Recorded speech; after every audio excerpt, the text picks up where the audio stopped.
hoy. Y pues estamos conmemorando precisamente una fecha especial y dentro de las actividades que estamos teniendo en Arcon Group estamos pues haciendo estas sesiones especiales junto con las sesiones filosóficas, las sesiones de team building. Entonces estamos ahorita el día de hoy festejando, conmemorando el Día Internacional de las lenguas, que es para cada lengua es un día diferente. Vamos a empezar, les voy a hacer una pequeña introducción. Vamos a esperar un minutito en lo que se unen todos, pero parece que ya están todos eh, uniéndose. Les voy a empezar a compartir pantalla. Bienvenidos. Y pues agradecer tanto al equipo de People, de operaciones que hacen todo esto posible y que nos incentivan a tener este tipo de actividades en nuestro equipo. Entonces les voy a compartir un poquito de nuestro invitado del día de hoy. Ya lo tenemos por ahí.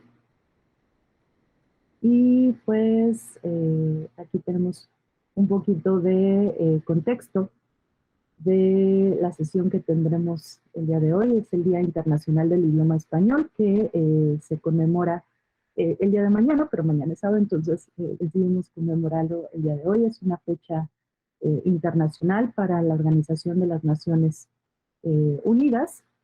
Y para que tengamos un poquito de contexto, los días de las lenguas, que así le llama la ONU, es esta representación del multilingüismo y de las lenguas oficiales de las Naciones Unidas, que son el árabe, el chino, el español, el francés, el inglés y el ruso, que son las lenguas que unificarían el contacto y la comunicación a nivel internacional. Y desde el año 2010, la Organización de las Naciones Unidas hizo o estableció los días de las lenguas para sus 6 idiomas oficiales. Las fechas se eligieron precisamente por su simbolismo o importancia histórica. Y un dato curioso es que, por ejemplo, el Día del Español, el Día Internacional del Idioma Español, coincide con el Día Internacional del Idioma Inglés, precisamente por la coincidencia de la fecha con Miguel de Cervantes, que es el máximo expositor de la lengua castellana, y William Shakespeare, que sería el máximo expositor de la lengua inglesa. Aquí hay una frase que me gustó mucho de Nelson Mandela, que dice, y esto es real: si hablas a un hombre en una lengua que entiende, el mensaje llega a su cabeza. Si le hablas en su lengua, le llega a su corazón. Y esto es muy cierto. Cuando nosotros hablamos en nuestra lengua materna, nos es mucho más sencillo expresarnos, es más emotivo, y si se fijan, todas las palabras referidas al cariño, a los sentimientos, a las emociones, nos es más natural expresarlas en español, que sería la lengua materna de casi todos nosotros, aunque también afortunadamente contamos con otras lenguas maternas aquí en el grupo, como el hindi, el griego, incluso el portugués, el inglés. Entonces tenemos aquí un multilingüismo también, entonces está abierta esa parte también de las lenguas. Por otro lado, acá ellos también tienen esta sección de la ONU habla con ñ, que es una de las letras que es muy característica del español y no en vano va como parte del nombre español. Y pues como les decía, el 23 de abril se utiliza desde el 2010 para concientizar a todos los miembros de las Naciones Unidas y en las naciones en general para el fomento de esta lengua. Y vamos a ver algunos datos curiosos que les decía que la elección de ese día coincide con la muerte de Miguel de Cervantes y también con la muerte de William Shakespeare. Por otro lado, algunos datos curiosos del español es que el español es la segunda lengua del mundo por número de hablantes nativos, entonces es una lengua extensísima. Somos afortunados porque además de la complejidad lingüística, léxica que tiene el español y que nosotros ya tenemos, también podemos comunicarnos alrededor del mundo y siempre va a haber personas que hablen español. México es el país hispanohablante más grande del planeta, esto es algo importante también. 4.000 términos del español proceden del árabe, como aceituna, azúcar, almohada, arroz. Si se fijan, muchos de ellos empiezan con A, por esta parte del árabe, álgebra. El español es el tercer idioma más popular en Internet, aunque ocupa el segundo puesto en redes sociales. Entonces, esto es también un dato importante, nos podemos comunicar en todos lados. El léxico del castellano está constituido principalmente por latín y griego, con un 70% de latín y un 10% de griego, respectivamente. Y el lenguaje cotidiano, el 85% del vocabulario, tiene origen latino. Por eso nos es muy fácil entender también algunos términos en otras lenguas, en lenguas extranjeras. Unas 4.000 palabras de origen náhuatl se utilizan en el castellano americano, principalmente en México. Algunas de uso muy común de origen náhuatl son chocolate, cacao, tomate, aguacate, cacahuate, papalote, popote, coyote.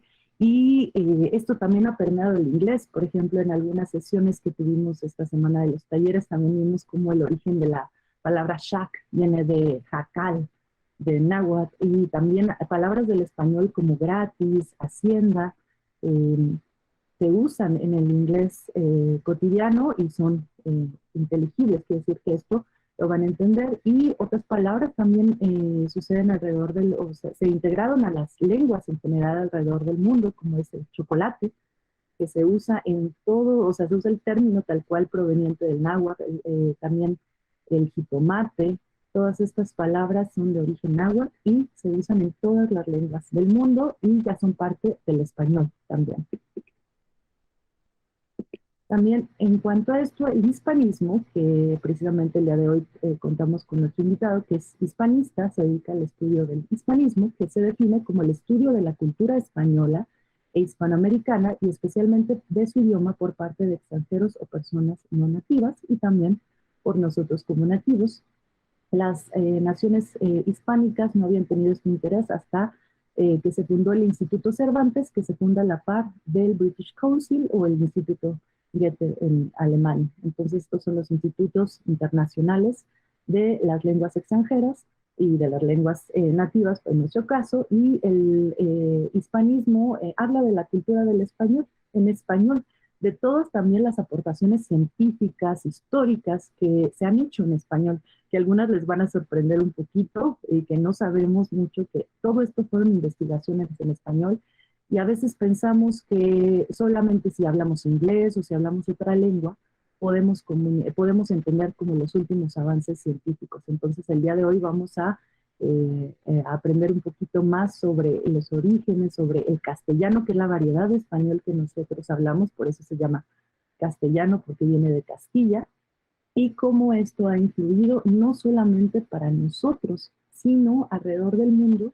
Y esto es también un punto esencial, ya que si a nosotros tenemos esta identidad como hispanohablantes, vamos a tener una identidad más fuerte como individuos, como nación, no para sentirnos mejor o peor que otros, sino simplemente para tener esta reconciliación con los orígenes que tenemos y fortalecernos de mejor manera como individuos también.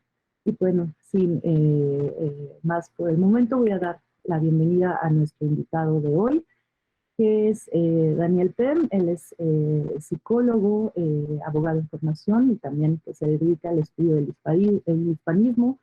También ya lo habíamos tenido en una sesión anterior por el Día Internacional de la Filosofía. Entonces, es este término en español también, que es un polímata, se dedica al estudio de diferentes conocimientos. Una aspiración, humildemente, una aspiración. A ser polímata, sí. Exacto, y pues él ha participado como ponente en diferentes foros, como investigador, expositor en temas de psicoanálisis, literatura, meditación, salud, arte, cine, y de igual modo participa en distintos medios comunicativos como escritor de artículos de opinión sobre cultura e historia, es miembro del Instituto de Estudios Hispanoamericanos Federico Jerónimo Feijó, la Asociación Cultural México Hispano, y del programa que pueden ver, también les compartiremos posteriormente para quien esté interesado en el estudio del hispanismo, este programa que se llama Matices, no todo es blanco y negro. Y pues, bienvenido, muchas gracias por aceptar la invitación de estar con nosotros el día de hoy. Y pues muchas gracias por el conocimiento compartido. Yo quería saber si puedo compartir presentación. Claro, adelante, adelante. Es el botoncito de acá está, si no, puedo recibirla yo y yo la comparto. En donde está esta parte de...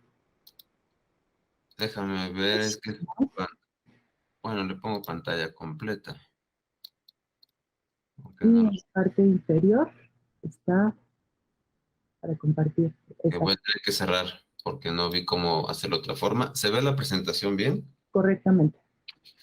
Bueno, pues les agradezco mucho que quieran tomar esta sesión de encuentro, de compartir, eso es de lo que se trata.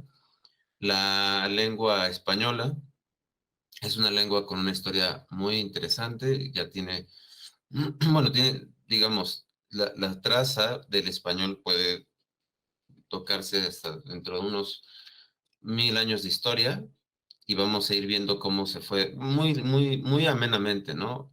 Cómo ha tenido encuentros con el impacto que ha tenido en el mundo, ¿no? Fundamentalmente. Y bueno, eh, básicamente vamos a empezar. Voy a empezar con un poema que va así. Oh noble Hispania, este día es para ti mi canción. Canción que viene de lejos como eco de antiguo amor, temblorosa, palpitante y olorosa tradición, para abrir sus alas cándidas bajo el sol de aquel sol que nos metiste en el alma con el eco de tu voz, y a cuya lumbre montando clavileños de ilusión, mi raza adoró la gloria del bello idioma español. Bueno, este es un fragmento de un poema pensando de finales del siglo XIX, de un poeta filipino. Entonces, comparto esta anécdota, bueno, más bien esta cita, porque el impacto del español va más allá de, a veces, del lugar en el que creemos que está presente, ¿no? Hay lugares, como ahorita lo vamos a ir viendo, pero digamos, esta forma en la que la lengua atraviesa la cultura y nos hace pensar y sentir de cierta forma, es muy interesante. Pensar que es un poeta filipino es algo que no creeríamos que es otro lugar porque es nuestro punto de referencia, pero es interesante cómo la lengua es un mundo en sí mismo y cómo en estos términos no pensaríamos, o sea, no asociaríamos, por ejemplo, un poema como tan bonito como este con un país que fue parte del Imperio Español, ¿no? Y que se llama Filipinas por Felipe II. También podríamos hablar un poquito de eso. Bueno, la ñ, como bien mencionaba Nat, es, digamos, uno de los íconos y es inclusive también digamos, es el logotipo en el que efectivamente eh, el Instituto Cervantes está diseñado de una forma un poco abstracta y surgió junto con otros grupos con el interés de proteger y promover una lengua que de hecho cada vez tiene más interés, tiene mucho crecimiento y lo vamos a ver ahora. Entonces es la virgulilla, ¿no? Que tiene esta forma, la que caracteriza al español. Entonces es la lengua más hablada del mundo y bueno, tiene sus particularidades, ¿no? Porque por ejemplo el chino tiene una escritura unificada, aunque es dialectal, tiene muchas formas de pronunciarse porque es tonal, y el inglés, pues aunque es también una lengua muy relevante, no tiene la población nativa como lengua madre que tendría el español, ¿no? Aunque se estudia muchísimo por razón de negocios, fundamentalmente, y por otras razones, ¿no? De turismo, es la lengua franca de esta época. Bueno, una cita, ¿no? De esta conmemoración. Quien respeta el idioma, escribe, lee, piensa y ve, mejor el mundo. Entonces, Cervantes es un personaje que cuando escribe, o más bien cuando se publica, 1605, 1606, el primer tomo del Quijote, digamos, se considera que es el surgimiento del pensamiento moderno en la literatura, y de la modernidad española, ya conformada, ya constituida, vamos a decirlo así, ¿no? Y entonces vamos a ver que esto genera un hermanamiento de hispanos y de hispanistas también, ¿por qué no? Que digamos, une distintos puntos del globo, ¿no? Aquí vemos todo lo que es América, vemos España, aquí está Guinea Ecuatorial, aquí no está señalada, pero no importa, y Filipinas, son los lugares más, donde está más presente el español, ¿no? Y entonces varias asociaciones, como esta en la que yo he estado cercano, Héroes de Cavite, de Cartagena en España, Puerto de Cartagena, tiene, porque muchos nombres de las ciudades que tenemos en América tienen su origen también en la península ibérica, pues habrá este encuentro, ¿no? Este es de la Asociación Dionisio Inca Yupanqui y de la Asociación Cultural Peruanista.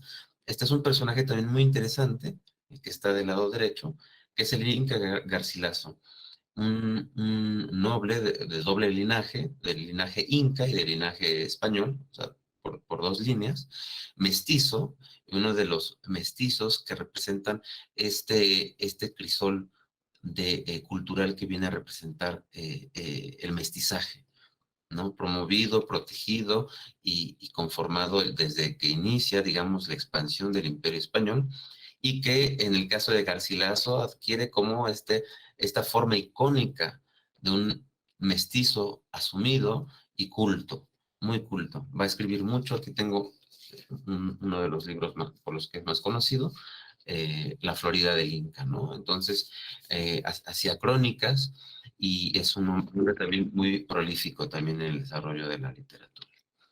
Y también, por ejemplo, el Centro Indiano de Chile, y así vamos a ir viendo. Esta es otra asociación, Conocimundo, que busca acercar el español a los niños, ¿no? Entonces, pues bueno, como bien menciona aquí, Viaje al Parnaso, del Parnaso es una obra de Cervantes que se acostumbra a leer el 23 de abril como parte de esta conmemoración. Es un momento de encuentro y de compartir la literatura, y comúnmente lo que se hace es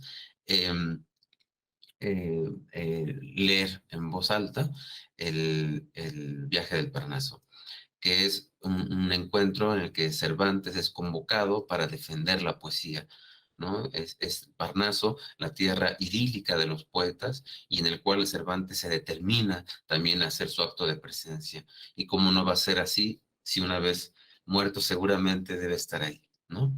Entonces, esta es la flor, la cruz de Borgoña, es el diseño que tiene, ¿no? Que vamos a ver muy presente, las aspas de Borgoña, que fue la bandera del Imperio Español.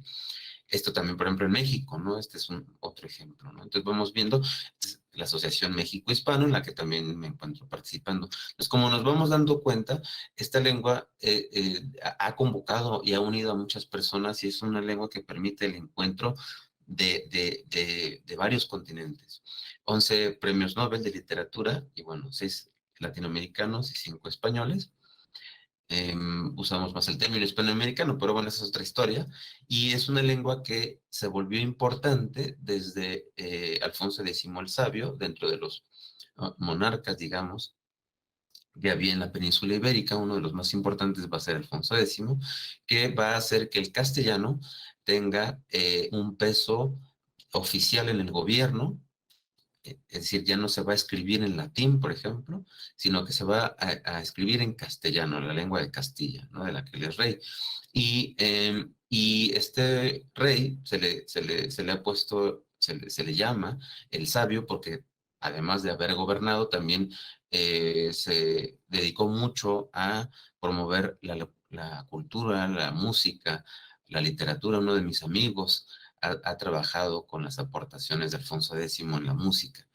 Entonces, es muy interesante, por ejemplo, una frase de él, ¿no? Quemad viejos leños, bebed viejos vinos, leed viejos libros, que también es el día del libro, tened viejos amigos, ¿no? Entonces, vamos viendo cómo esta lengua tiene unos 800 años de historia muy interesantes, y que desde Alfonso X el Sabio va a ser una lengua que va a tener un estatuto oficial y que va a tener esta necesidad de tener su forma de expresarse propia, ¿no? Lo que llaman las lenguas vernáculas. que van a tener su lenguaje propio cercano al latín y que va a llegar a expresiones literarias como la de Julio Cortázar. Tiene muchos juegos de lenguaje y, por ejemplo, aquí pongo un ejemplo de una breve narrativa de Julio Cortázar. También un poco para orear y para que no se me distraigan mucho o para distraerlos un poquito para bien, ¿no? Cronopio. Un cronopio pequeñito buscaba la llave de la puerta de calle en la mesa de luz. La mesa de luz en el dormitorio. El dormitorio en la casa en la calle. Aquí se detenía el cronopio, pues para salir a la calle precisaba la llave de la puerta, ¿no? Entonces es una interesante paradoja literaria que la literatura permite que Julio Cortázar aquí nos expone de una forma bastante breve, ¿no? Entonces, digamos, Natividad ya expresó algunas cuestiones generales del español, pero no está de más recordar algunas, si fueron omitidas, y como un panorama general, ¿no? De lo que es la lengua española. 600 millones de hispanohablantes, el 7.6% de la humanidad, y es la lengua oficial en 22 países, incluyendo Guinea Ecuatorial, que es un país de África, y 22 millones de estudiantes del español en el mundo. O sea, hay muchas personas que quieren aprenderlo también, ¿no? Ya veremos en un ratito, voy a tratar de ser breve porque el tiempo vuela, ¿verdad? Pero bueno, vamos a tratar de abarcar todo. Y bueno, es el idioma extranjero más estudiado también en los Estados Unidos, que es el país que todavía ahora tiene la mayor presencia económica, cultural y militar del mundo, es el hegemón de esta época. Y en ese país es la lengua, por varias razones, incluyendo que tienen por buenos vecinos a los mexicanos, antiguos novohispanos también, ¿verdad? Entonces es el 13% de hispanohablantes tienen, ya, además. Es la lengua romance que a su vez ha conformado la gramática de otras lenguas y tiene una influencia relevante en el mundo. Ahorita vamos a ver eso. Es la riqueza del español. Y aquí voy a parafrasear a un hispanista que no voy a citarlo, no digamos, no por despreciar su persona, sino porque quizás no lo esté citando correctamente. Entonces tomé una memoria, un recuerdo que tengo de algo que dijo un hispanista conocido y lo hice paráfrasis, lo parafraseé y lo comparto. De la península ibérica partió el castellano y el tesoro que se trajo de vuelta es el español. Es decir, el español se hace con la expansión del imperio. O sea, es decir, desde que Colón, digamos, llega a América, bueno, primero al Caribe, 1492, en México, por ejemplo, una fecha icónica es 1521, la caída de Tenochtitlan. Digamos, en este proceso de expansión del imperio, vamos a ver que esta lengua se va a nutrir de muchas otras lenguas, se va a unir y va a proteger otras lenguas y va a ser el español. La riqueza que trae de vuelta es el español, ¿no? Esto es muy importante porque un historiador que también recomiendo mucho, bueno, hasta cierto punto, porque no es de México, pero en la generalidad sí, que es Núñez Proaño, un historiador ecuatoriano, tiene esta idea de que es muy importante el reconocerse. Es decir, cuando hablamos del idioma español, no es un acto de narcisismo, no es una forma de querer como considerar que lo único, lo nuestro es lo mejor, ¿no? Sino saber qué es lo que tenemos, descubrir la riqueza de nuestra literatura para tener una identidad más sólida, porque él hablará de este extrañamiento de querer ser siempre otra cosa y no darnos cuenta de lo valioso y de lo rico y de lo interesantísimo que es constituirnos como hispanos, ¿verdad? Como herederos de la lengua cervantina. Entonces, y que veremos que tiene expresiones varias en la literatura, en la lingüística, en la filosofía, en las ciencias, de muchos modos, ¿verdad? Como la poesía, cuentos, ensayos, como hoy viene expuesto ya del idioma español. Y bueno, es la lengua y la literatura lo que se celebra. La lengua es como nos comunicamos y la literatura, bueno, la expresión, digamos, impresa, ¿no? aunque al final también tiene, digamos, otros formatos como las historietas, los cómics, etc. El 22 de abril, en realidad es cuando muere Cervantes y más bien es enterrado un día después. El Inca Garcilaso, que también lo mencioné, muere el 23, y también es el día del libro y es el premio de literatura de lengua castellana Miguel Cervantes, el famoso premio Miguel Cervantes. También se hace, también rememorando esta fecha, se hace la entrega de esta premiación. Y tenemos, bueno, como la genealogía del español nos liga al latín, ¿no? Aquí tenemos el latín clásico, que es el latín, que de ahí viene el latín eclesiástico, el del Vaticano, y el latín vulgar, que de ahí surge las lenguas romances, y que de ellas, bueno, conocemos varias que también son muy, muy importantes, como el italiano, el portugués y el francés, pero también está, por supuesto, nuestra lengua, el español. Aquí está cómo se fue dando la genealogía de esta lengua. Y bueno, este es un mapa que hace más ilustrativo lo que había comentado anteriormente. Esto es 2014 y las cifras todas han incrementado, y genuinamente puedo decirlo, sin este afán, digamos, chauvinista o de orgullo así hueco, que es una lengua que cada vez tiene más interés porque esta globalización, que la primera es la hispana y la que da cuenta, las cartografías, los mapas cartográficos, ¿verdad?, de los españoles, de un globo. La idea del globo, la idea de un mundo como lo conocemos, la fueron elaborando los navegantes españoles, o que a nombre de España recorrieron el mundo, ¿verdad?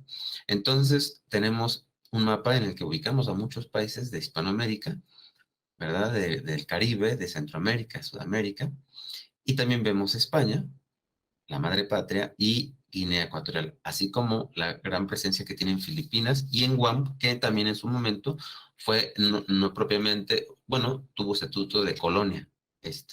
Guam, México, era propiamente un virreinato, bueno, Nueva España, lo sabemos, ¿verdad? Es una lengua incluyente. Fíjense, este es un fragmento de cuando Felipe II se enfrentaba a la idea del idioma, y dice: no parece conveniente forzarlos a abandonar su lengua natural. Solo habrá que disponer de unos maestros para los que quieran aprender voluntariamente nuestra lengua, nuestro idioma. Entonces, como podemos ver, es un idioma incluyente, es un idioma que tuvo sensibilidad por conocer y reconocer. Y digamos, por ejemplo, Caro Rivera, un estudioso interesante colombiano, diría domesticar otras lenguas, pero que al final les da un estatuto en el que pueden ser, se pueden escribir. Por ejemplo, el español, el náhuatl, tenía, por ejemplo, una forma de escribirse pictográficamente, ¿no? En imágenes, como los códices, pero no tenía esta condición en la que, de tener una grafía que permitiera escribirla como ahora se escribe. Es decir, los que defienden el náhuatl también, a su modo, defienden la labor de España por conservarla y presentarla ya con el abecedario latino. Entonces también es muy interesante. La gramática del español surge en esta época. Antonio de Nebrija, un muy importante gramático español, la gramática del quechua, 1560, y la gramática del náhuatl, 1571. De hecho, el quechua también fue la primera lengua en la que se hizo polifonía musical en América. Antes que en español se hizo en quechua, y es un canto coral muy bonito. Bueno, en otro momento quizás podamos tocarlo, ¿no? La gramática del alemán y del inglés serán posteriores a estas fechas. Entonces, vamos a ver que el español fue una lengua de avanzada, y una lengua que también incluyó y tuvo interés por otras lenguas, ¿no? También se hizo gramática, por ejemplo, del maya, del zapoteco, ¿no? De las lenguas que están más presentes todavía. Y también este es un cuadro del chamorro. Dicen el chamorro, que es la parte del cuerpo, ¿o de qué me estás hablando?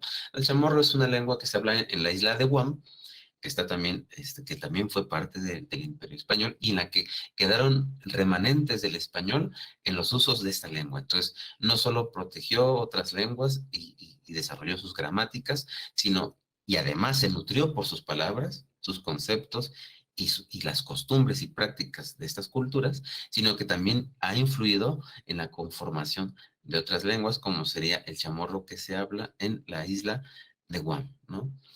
Queda una costumbre, por ejemplo, en la que se da la mano y quien saluda en reverencia dice señor o ñora, y el que recibe el saludo, que generalmente tiene que ver con una edad y una cuestión de respeto, diría Dios te ayude, ¿no? Como Dios te ayude. Entonces vemos que también va a ser una lengua que va a tener impacto en otros lugares. Y así vamos a ver que hay una identidad de lo hispano que está presente en distintos personas, como por ejemplo Manuel Bernabé, un poeta filipino, ¿no? Que ahí expresa una loa también a España, digamos, desde la capital de Madrid, que bueno, fue cambiando a la capital, pero es ahora la capital y es también una imagen, ¿verdad? De lo que es el corazón de la hispanidad. Bueno, hay muchos centros, en realidad. El Códice Florentino es una obra bastante asombrosa también, que desarrolló Fray Bernardino de Sahagún, nuevo hispano, evidentemente, y eh, eh, esto es muy interesante porque es esta idea de que el español y el náhuatl, por ejemplo, en este caso, conviven. Aquí en el Códice Florentino es un compendio en el que Fray Bernardino de Sahagún va a querer capturar todo lo que es la cultura náhuatl previo a la llegada de los españoles. Las costumbres sociales, la culinaria, los usos del lenguaje. Y este es un fragmento, es una obra bastante grande. Son 12 volúmenes y 12 tomos, y en cada tomo va a tratar cosas distintas, como medicina también, ¿no? La medicina herbolaria fue muy importante. Por ejemplo, aquí tengo un compendiado de Nicolás Monardes, la herbolaria de Indias, que fue también alguien que hizo mucho por aprender y reconocer el uso de las plantas medicinales que ya se tenía el conocimiento en México, en Nueva España en esa época, y que también se documenta y también se va a divulgar a Europa. Esto va a tener un impacto también en la medicina europea de la época. Entonces, por ejemplo, aquí en Fray Bernardino nos pone, por ejemplo, unas adivinanzas. Menciono una. ¿Qué cosa hay cosa que entramos por tres partes y salimos a una parte? ¿No? La camiseta, ¿no? La camisa, perdón, la camisa. Y aquí sale el agua, ¿no? Cacantleíno, escantía ticalaki, cansecni tiquira. Gato, camisa, ¿no? Entonces vamos a ver que hay esta necesidad y esta posibilidad de enriquecimiento en el que el español y la protección de la lengua española es también la consideración por otras lenguas. No es, como dirían, mutuamente excluyente de otras lenguas. Por el contrario, parte del espíritu, del espíritu más noble de lo hispano es la parte humanista que vino con ella, ¿no? Como la de Fray Bernardino de Sahagún. Y también es una lengua de filósofos. Esto, por ejemplo, es una obra de 1590, Historia Moral y Filosófica, de Acre, ahorita, de Pedro Sánchez Acre. Entonces también es una lengua que también pensó o ha pensado y piensa también el mundo. Es una lengua de filósofos también. Como había comentado Nat, al trabajar con la figura de Benito Jerónimo Feijó, es un filósofo de bueno, publica mediados del siglo XVIII. Vamos a ver que la profundidad del pensamiento filosófico y de la erudición también filosófica de los españoles, que en esa época era todo, o sea, España era sus virreinatos también, ¿no? Entonces dice, la grandeza del discurso está en penetrar y persuadir las verdades, la habilidad más baja del ingenio es enredar a otros con sofisterías, con enredos, con palabras impresionantes ahí para como marear y qué quiso decir y no, como digamos, replicando otro filósofo que lo dirá después, un filósofo que, bueno, filósofos alemanes que tuvieron mucho interés por el español, dirá que, bueno, es Nietzsche en este caso, que es mover las aguas para que parezcan profundas.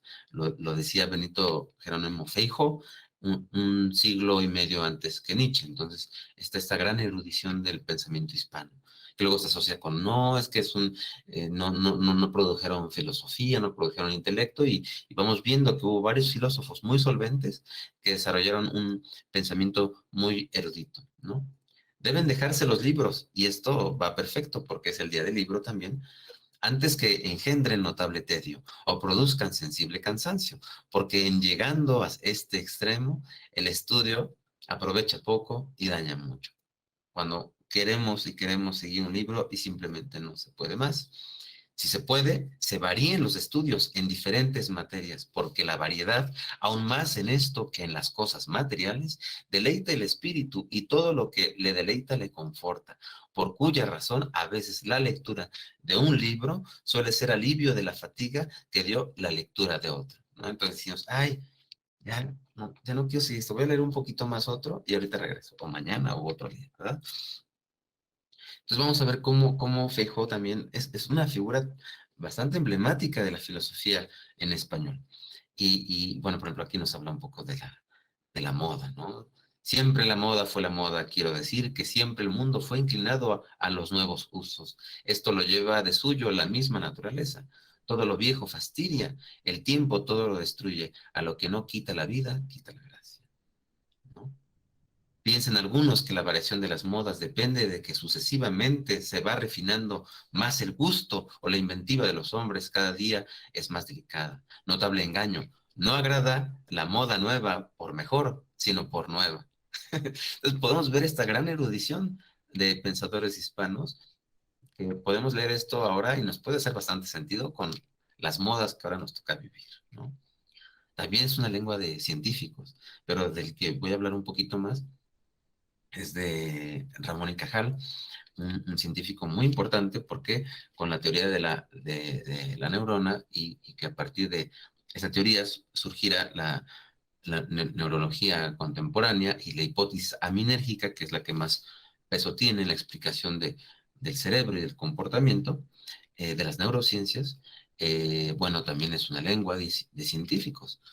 Estas son algunas de las ilustraciones que hacía Ramón y Cajal, esto es 1905, sobre distintos tejidos, ¿no? Un diagrama de cómo se transmite. Esto lo habrán visto en libros de anatomía. Bueno, él diseñó todo esto.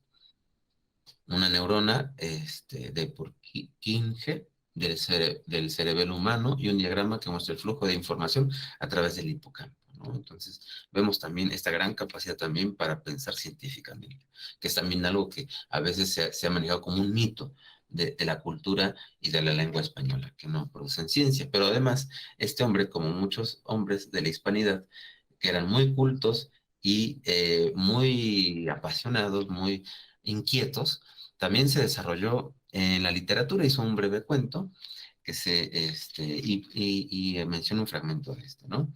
Que dice: después de tender nuestro héroe una mirada distraída por el horizonte, a trechos perceptible por entre los troncos de los árboles, fijóse un momento en el cielo hacia occidente, maculado por una larga pincelada fuliginosa. Era el humo de una fábrica eléctrica que se disponía a iluminar la ciudad, ¿no? Un atardecer que vemos que ya la ciudad va a volver a despertar, digamos, pero ahora como de noche, ¿no? Viva de noche. Ese humo negro, exclamó Juan, está ligado a la luz como el dolor al pensamiento. También yo he ansiado luz, mucha luz, y conseguí sin duda alumbrar mi inteligencia, pero ay, el humo de la llama entenebreció mi corazón y empañó el cielo de mi dicha. ¿Cuántas veces la conciencia, la cultura, la inteligencia, el estímulo, el darnos conciencia de algo, nos da esa lucidez, pero a su vez también nos puede dar más conciencia de un dolor, de las cosas, ¿no? De muchas cosas. Y fue una lengua, son 3:40, voy a tratar de ser rápido, una lengua de mucho interés. Por ejemplo, Baltasar Gracián, otro importante literato también, esta obra, el discreto oráculo manual y arte de prudencia, fue una obra que, por ejemplo, un filósofo como Arturo Schopenhauer se dedicó a traducir. Es un ejemplo. Otro muy interesante es el de Cervantes y Freud. Cervantes en su juventud, digo Cervantes, Sigmund Freud, Segismundo Alegría, le podemos decir, ¿por qué no? Es un referente de los psicólogos. Habrá aquí varios, o que están formados, o que saben, o que vieron a Freud, y del psicoanálisis, evidentemente. Freud en sus años de juventud, por su interés por el español, también se dedicó a aprenderlo, pues, sí, para querer leer a El Quijote y también otra obra interesante, que es El Coloquio de los Perros. Y aprovechó con un amigo, si mal no recuerdo, Esteban Silberstein, se dedicó a cartearse para mejorar su español y poder leer estas obras, que también van a influir, evidentemente, también en su desarrollo teórico posteriormente. Un fragmento de una carta que escribe Freud a su amigo, pero en esas cartas, jugando mucho con muchas cosas, usaban seudónimos. He aquí, esto es una de las últimas, me parece que es una de las últimas cartas, estamos hablando de si mal no recuerdo, es- no recuerdo si es 1889, no recuerdo bien. He aquí que me ocurre otra cosa, de escribirte a Verónica Zabraila, con las cuales puedes danzar. En toda parte he dicho de ti que eres danzador furioso, así que los machos hacen la cruz sobre tu nombre y las hembras se mueren de deseo de verte. Espero que no te he embarazado, ¿no? De embarazamiento, digamos, de incomodado, con esa tacha, con esa corrección, porque mucho me reiría. Y entonces escribía como Cipión, el mismo perro en el hospital de Sevilla que fui. Es decir, haciendo un guiño a este coloquio de los perros. Y bueno, podrían decirse muchas otras cosas más, pero yo cerraría formalmente y ahorita abrimos el micrófono para el foro, las preguntas, comentarios, críticas, lo que quieran, todo está bastante bien. Y pues un agrado estar de vuelta con ustedes. Muchas gracias. Muchas gracias y qué interesante también. Hay algo que creo que es de mucho interés, que todo esto que nos compartiste es escrito originalmente en español. El español fue el código para la transmisión y ha sido de muchísimo conocimiento, porque a veces creo que nos pasa que pensamos que si no hablamos alemán, inglés, no tenemos acceso como al último del conocimiento y cuando vemos que grandes figuras se interesaron por aprender español, como lo que decías de esta traducción que hizo Schopenhauer, de este juego, de estas cartas en español, cómo vimos el español de Freud. Pues esto no es una traducción, esto es el español de Freud. Las cartas sevillanas de Freud, Sí, así se las exacto. podemos. Esto no es una traducción está bien, es interesante esto, que no es una traducción, es Freud hablando Es español. Freud hablando, Sí, escribiendo en es español. el texto original hecho por Freud, entonces es bastante interesante cómo la aportación de la neurona, por ejemplo, con este premio Nobel de ciencia, fue hecha en español, o sea, hay muchas aportaciones que se han hecho y también el español, como decías, es una lengua que como tiene toda esta expansión mundial, va a ser conformada por otras lenguas, así como lo decimos al principio, el griego, el latín, el árabe, o sea, es abierta a incluir otras lenguas y a la vez expande y enriquece otras lenguas. Es como si fuera un catalizador de la comunicación. Incluso toda la influencia que ha tenido en el inglés, como platicábamos también al principio. Entonces es muy enriquecedor que de alguna forma todos los que estamos en la sesión de hoy hablamos español, ya sea algunos como segunda lengua, algunos somos nativo hablantes, sin embargo es la lengua en la que nos comunicamos día a día y en la que trabajamos y en la que sentimos, como esta frase del principio de Nelson Mandela, que hablarle a alguien en su lengua nativa le cambia totalmente la forma de percepción, porque esto también a nivel cognitivo pues creo que es muy bonito cuando alguien te habla en tu lengua, cuando alguien te dice algo que conoces. Y esto es Cuando, por ejemplo, compartí este fragmento de esta oda a Hispania, que, digamos, se elabora desde Filipinas, no pensaban en Asia, ¿o sí? A O sea, veces otra cosa interesante, o esta otra, la lengua, chamorro, que pues es prácticamente podemos entender cosas en el español, o cuando escuchamos también algunos términos en Filipinas, o por qué a veces, por ejemplo, en ciertos países les gustan tanto los libros, las telenovelas, la influencia hispanoamericana, pues es porque también están familiarizados con todos estos términos y cómo se ha expandido. Entonces está muy interesante. También si alguien quisiera hacer una pregunta, este espacio está abierto y dedicado para cualquier pregunta, inquietud, comentario que ustedes tengan respecto a este tema, dudas que hayan tenido. Si quieren profundizar en algún punto en específico, adelante, el micrófono está abierto. y en lo que se animan, mencionar que sí pensé en algunos poemas de otros lugares que no conocemos mucho, pero que también tienen una riqueza literaria fuerte. La historia de Filipinas es compleja porque ahora ya no tiene la presencia que en otro momento, en la lengua, pero esta, por ejemplo, de este poema a Hispania, es Fernando María Guerrero, si quieren leer completo el poema, pero inclusive también busqué, también o seleccioné y busqué otros poemas, y entre ellos también de Guinea Ecuatorial, porque también es muy interesante ver cómo desde África también se habla y se siente el español, ¿no? Entonces, eh, también quería leer un poco de Nicolás Monardes, de cómo hacer en la introducción de su herbolaria de Indias, pero si hay tiempo, ¿no? Pero porque es muy interesante, y además muy interesante que inclusive la filosofía y la ciencia tienen mucho de literario. Es decir, hay un estilo muy interesante por hacer pensamiento filosófico, o hacer crónicas con un que no es meramente descriptivo, muy técnico, sino que tiene también un estilo muy bonito en el que hay una eufonía, o sea, que se escucha muy bien, que hay una forma muy interesante, muy lírica también de hacer historia cuando se hace las crónicas, ¿no?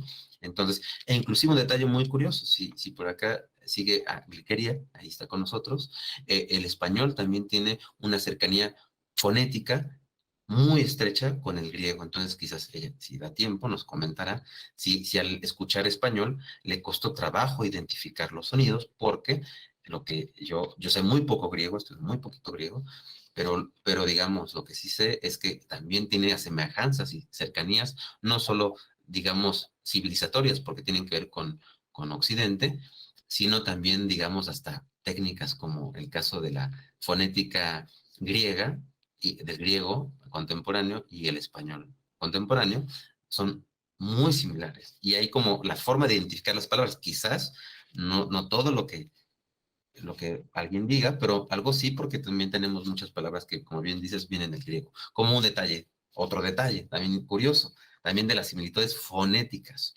¿no? De esta lengua. No sé quién se anima, quién se anima a pasar de este lado. A ver. Y si no, me sigo. Adelante, adelante.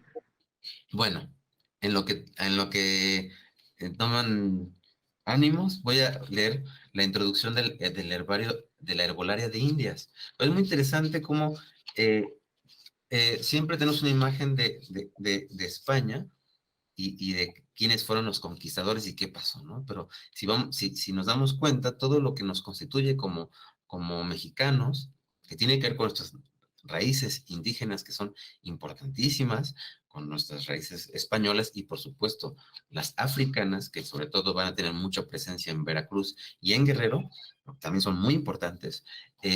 Vamos a ver que digamos, lo hispánico o lo hispano se refleja en una gran cantidad de deseos, de pasiones y de intereses. Este libro fue escrito en 1574, 50 años después de la caída de Tenochtitlan. Un poquito más, pero aquí vemos como este interés por conocer y por recuperar y decir, eh, hay algo del español que hay algo hay mucho de las culturas indígenas que también es importante. En el año de 1492 fueron nuestros españoles, guiados por don Cristóbal Colón, natural de Génova, a descubrir las Indias occidentales, que hoy llaman Nuevo Mundo, y descubrieron las primeras a 11 días de octubre del mismo año, y desde entonces hasta ahora se han descubierto muchas y varias islas y mucha tierra firme, así en lo que llaman Nueva España como en lo que llaman Perú, donde hay muchas provincias, muchos reinos, muchas ciudades que tienen varias y diversas costumbres, en las cuales se han hallado cosas que jamás estas partes ni en otras del mundo han sido vistas ni hasta hoy sabidas, y otras que si las tenemos en estas partes exceden en la mucha abundancia que de ellas nos traen, así como oro, plata, perlas, esmeraldas, turquesas y otras piedras finas de grande valor, que si acaso teníamos alguna parte de ellas, es grande el exceso y cantidad que ha venido, y cada día viene, en especial del oro y plata, que es cosa de admiración, de gran suma de millones que han venido de ello, sin las muchas perlas que han henchido a todo el mundo.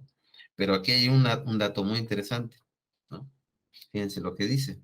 Allende de estas riquezas tan grandes, nos envían nuestras Indias occidentales muchos árboles, plantas, hierbas, raíces, humos, gomas, frutos, simientes, licores, piedras, que tienen grandes virtudes medicinales, en las cuales se han hallado y hallan muy grandes efectos que exceden mucho en valor y precio a todo lo susodicho, al oro y la plata y todo lo que en América, digamos, se valoraba desde Europa.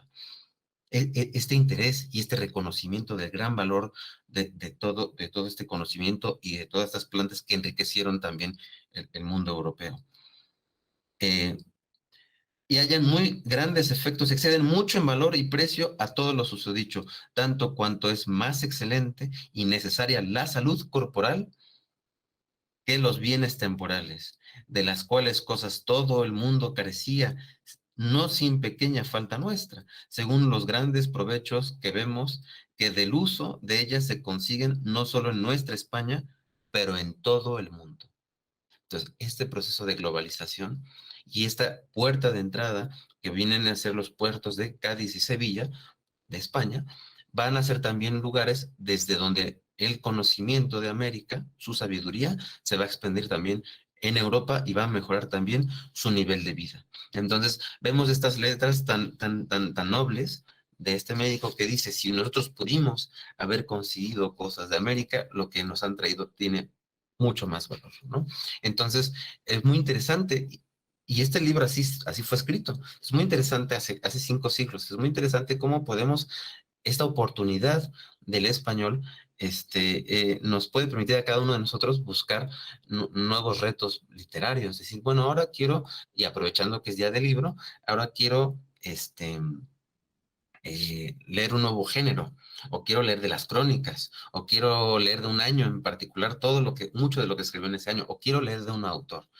Y qué mejor que un autor hispano. Y que no necesariamente por hispano significa que sea estrictamente español. O sea, español como en sentido europeo, pueden ser como todos los que fueron mestizos, como Garcilaso, el Inca Garcilaso, como los escritores contemporáneos, ¿no? Entonces, perdón, siempre me emociono mucho, pero si quieren comentar a alguien, quieren abrir el micrófono, compartir. Espero que haya sido mucho agradable. Lu, adelante, adelante, Lu. Sí, hola, ¿qué tal, Daniel? Buenas tardes. Bueno, pues primero comentarte que me encantó la presentación. La verdad es que justo, creo que muy pocas personas conocen como el verdadero valor del idioma español y de justo como toda la evolución que ha tenido y no sé, la verdad es que diste datos muy interesantes y también los fragmentos de poemas y relatos me parecieron muy, muy buenos. Felicidades. Y a propósito de eso, pues tengo una pregunta, espero que no sea muy extensa, pero bueno, ya ves, comentabas en algún punto que hay una frase que dice que el español, no, que el castellano partió para regresar a español, porque se fue alimentando de otras lenguas. Entonces, actualmente creo que se puede vislumbrar o ver que el español, pues ahora se está combinando mucho con anglicismos y con el inglés. Y también, pues hay como diversas posturas con respecto a eso, ¿no? No sé tú qué opines con respecto a que el español ahora cada vez más están usando palabras en inglés y se combinan unas entre otras. Hay gente que dice que se está contaminando, pero otros dicen que es parte de la evolución. No sé qué opinas tú al respecto.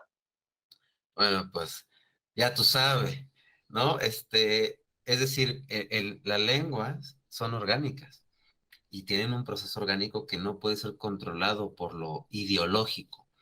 De hecho, por eso mismo, Felipe II, cuando trataba el tema de si habría que forjar, digamos, de forma mucho más enérgica la enseñanza del español, decía, no, es también una posibilidad de libertad.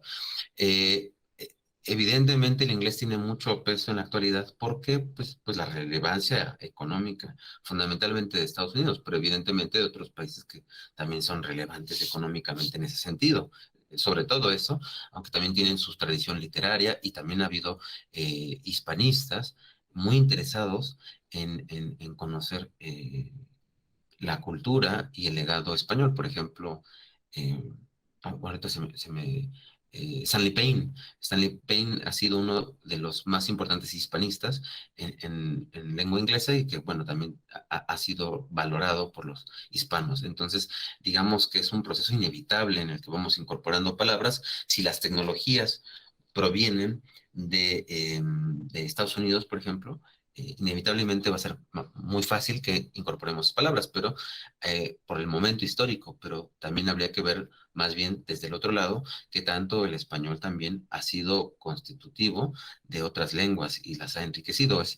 Por ejemplo, eh, en, en, en Estados Unidos todavía se usan las leyes que fueron tratadas y promovidas por Alfonso X el Sabio. Estamos hablando del siglo XIII. ¿A qué me refiero? Estas leyes tuvieron impacto en el virreinato de Nueva España, las 7 partidas de Alfonso X, y todavía se usan como derecho supletorio, es decir, cuando en varios estados digamos, en los estados que también fueron parte de España, por ejemplo, en California, en Texas, en Nuevo México, etcétera, se utilizan leyes escritas en siglo XIII para saber cómo resolver algún caso jurídico. Entonces, vamos viendo que de verdad, genuinamente, hasta en Estados Unidos, el hegemón del mundo ahorita, hay una gran raíz hispana muy profunda y que inclusive en el Congreso, en uno de los espacios administrativos creo que es en la Biblioteca del Congreso, no, en el Congreso de Estados Unidos, en un espacio donde tienen a varios juristas muy importantes, entre ellos está Alfonso X el Sabio, ¿no? Entonces, yo te respondería diciendo, pues, ¿qué no ha dejado el español y que también puede permitirse, ¿por qué no?, aprender de otras lenguas, como así también ha sido. Vale, muchas gracias. Sí, sí, sí. ¿Hay alguna otra pregunta que quieren hacer? Adelante. ¿Sabían eso? Que hay leyes originalmente de España o hispanas que se emplean en Estados Unidos para resolver su, para procurar y administrar justicia. Es un dato muy raro, pero hasta ahí está muy presente el peso que tiene la cultura española en el mismo Estados Unidos. Iván, adelante. Vale. Sí, hola, buenas tardes. Igualmente me gustó mucho la conferencia y tal vez esta no es una pregunta per se, ¿no? Pero tal vez es un tema que escuché en algún momento y quisiera saber tu opinión. El idioma cambia todo el tiempo, las palabras se están actualizando, están generando, inclusive hay personas que solicitan que se modifiquen ciertos términos, ¿no? Lo que sea. ¿Cómo repercute eso o cómo ha repercutido eso en las interpretaciones de textos antiguos? Por ejemplo, llámese la Biblia, ¿no? Que la Biblia tiene actualmente, según lo que he escuchado, varias interpretaciones porque las palabras cambian inclusive. ¿Eso también nos impacta a nosotros como hispanohablantes? Digamos, es que el caso muy curioso del español es que desde Alfonso X va a tratar de crear su propia tradición lingüística. Evidentemente mucho se va perdiendo de las lenguas con el paso del tiempo también como parte de su proceso orgánico, pero digamos, uno de los primeros portavoces del latín ya hecho romance, pues va a ser evidentemente el español, y siempre se ha hablado, por ejemplo, en relación al latín y esta cuestión de cómo se puede perder alguna lengua o algo por el estilo, que un paso importante en la historia de la humanidad fue la emergencia de Martín Lutero para conformar digamos, unas versiones separadas al latín con las lenguas vernáculas. En realidad el español ya estaba haciendo ese proceso también de hacer secular o de también traducir textos. También hay una gran cantidad de compendios. Monardes también, por ejemplo, se dedica también a traducir al latín, y de hecho la premura con la que muchas obras se escriben en español en siglo XV, XVI, hace que se traduzcan al latín por la presencia que tienen en otros lugares, ¿no? Entonces, también ha habido ese proceso de vuelta. Entonces, no sé si respondo la pregunta, pero digamos, es un proceso también orgánico, pero en el que evidentemente seguimos teniendo mucha tradición romana, no solo en nuestra lengua, sino en nuestras costumbres y religión. Y esto es más allá de un tema de elección personal, religión entendida como cultura, ¿no? Es como decir, hábleme en cristiano. Entonces decimos esa palabra, decimos esa expresión, hábleme en cristiano, cuando decimos hablándonos en español, Claro. es un poco de ambos, ¿no? Entonces, también vemos que hay cosas que ahí siguen presentes. También de lo griego, también de la tradición griega, evidentemente. Muchas gracias, y pues estamos ya en tiempo, porque creo que ya varios tienen que regresar a sus actividades. Muchas gracias de verdad por nuevamente estar aquí con nosotros, y pues a celebrar el Día del Libro y la Rosa también el día de mañana. Se celebra con regalar un libro y una rosa, para quien no sepa esa tradición. Aquí en el centro de la Ciudad de México, en Bellas Artes, y todo eso, hay muchas ferias de libro, y conmemorar pues la lengua cervantina. Leer el viaje del Parnaso, en el que Cervantes viaja para representar la poesía hispana y hablar un poco de sí mismo. Es una lectura que se acostumbra mucho, por si pueden leer algún fragmento de Viaje del Parnaso, que es un poema de Cervantes también. Pues muchísimas gracias, Daniel. Gracias a todos por los que estuvieron el día de hoy en esta sesión, y pues esperamos contar con tu presencia de nueva cuenta en alguna sesión más. Muchas gracias de nuevo por compartir este espacio, y pues nos vemos pronto por acá. Estamos a la orden. Un caro saludo a todos. Que tengan muy bonito día. Muchas gracias. Muchas gracias. Gracias. Gracias. Hasta luego. Gracias. Gracias. Gracias. Bye. Bueno, chao.